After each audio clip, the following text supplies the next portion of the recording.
number 1 in the world when he was just 20. Paiola, Brazil. On my left, Gade, Denmark. Daniel Paiola to serve, love all, play. So Daniel Paiola of Brazil, who was first with the blue shirt, up against the number 2 seed, Gade of Denmark. I don't think of any other athlete in badminton, in singles, who has reached the pinnacle in the world, number 1 in the world, when he was just 20, and here he is 33, 13 years later, he's number 2 in the world. That's just incredible. I can't even think of that in another sport. No, but when you know him, I think you understand how he's done it. He's someone who's always looking for new ideas. He's always looking for the latest science, the latest technology. He's really curious about the game, about performance and about his own performance, and he's looked after himself so well over the years that it's no surprise to see him in such good shape at 33.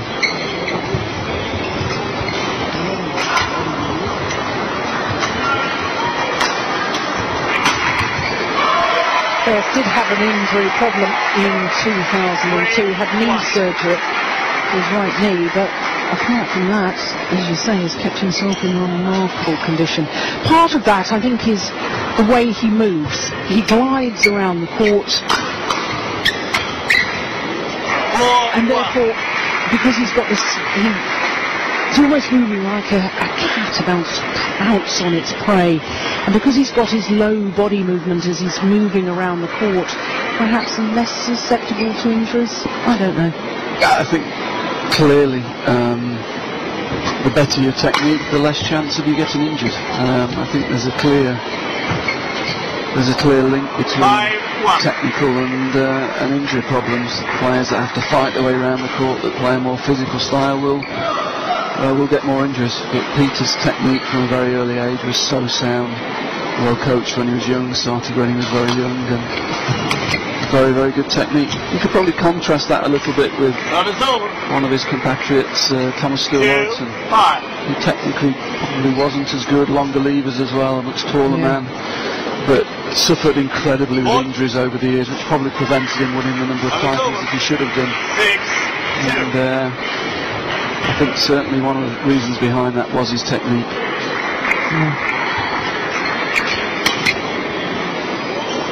Not quite sure what it says about my technique, having gone through 5 knee operations.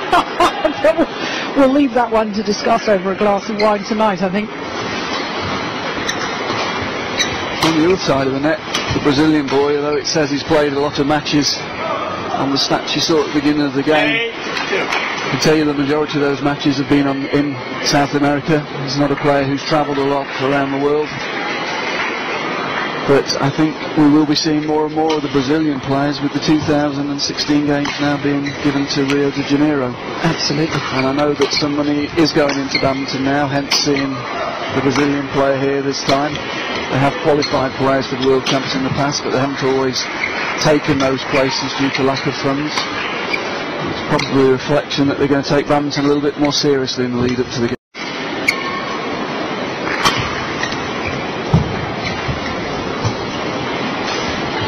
It's over. 4-9.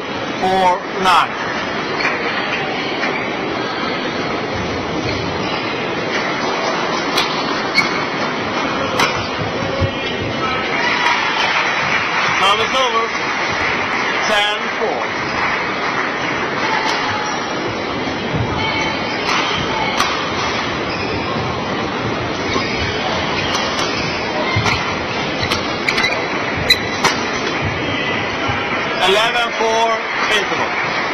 Really cruise control at the moment for the number 2 seed, Peter Gade.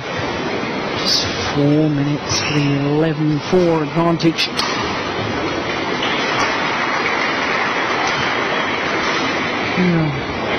Ian, I think you're noticing some sort of abnormal grip with the Brazilian player.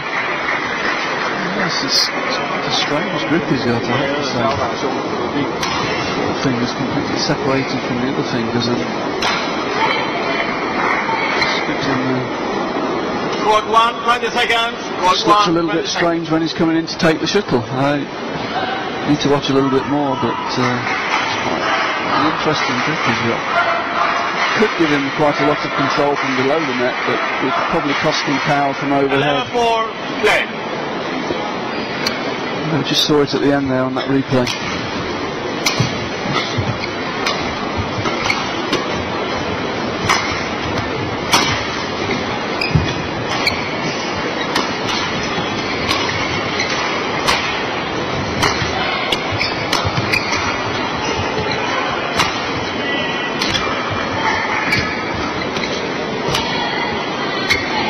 Oh, yes, That's a good rally. I mean, the Brazilian boy there is moving quite well. He's moving well, obviously a good athlete, obviously trained hard in preparation for the event. And he's really played a very, very good rally. He's played 7 or 8 of his best shots, and he won't be used to them all coming back, I have to say. This is a real step up in class for him. But he's thinking, that's nice variety. Good control of the shuttle. 5-5. Just needs to stick out there as long as he can, see how much he can learn from playing one of the greats. Nice, missed it.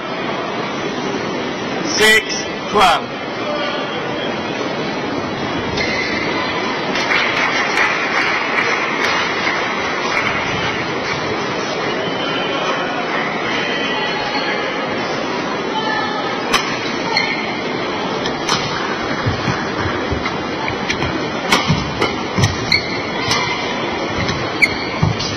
Again, good physical ability and good control from below the net height from the Brazilian player. But the intensity of the game is just too much for him, I'm afraid. Now it's over. Game 6.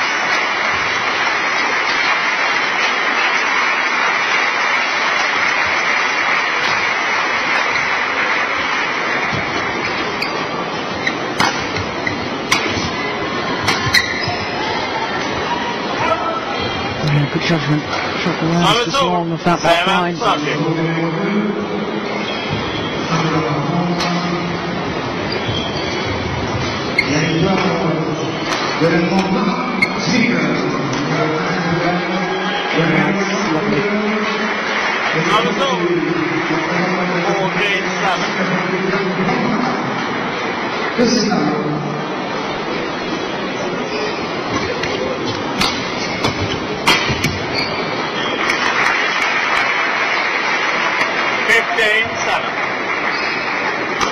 Yeah, just forcing a little bit, trying to change the direction, but just playing too flat a trajectory and giving Peter the easy interception.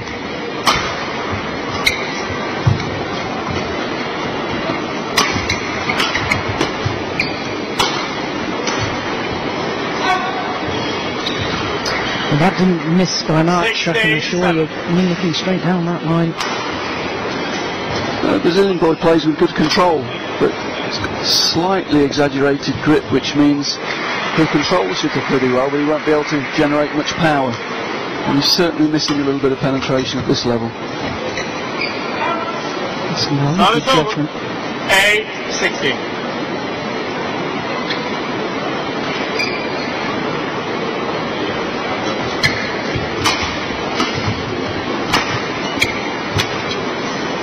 That's good. 9-16.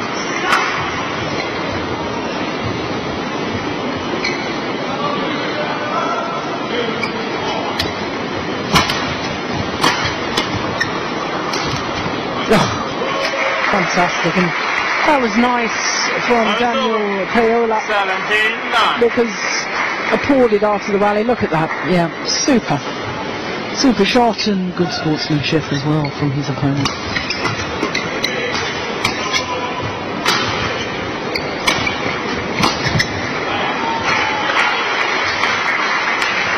Yeah, just under pressure, he's unable to control the length of his clears and lifts, and that's giving Peter quite a number of what for him are quite easy opportunities from the rear. 10 game points.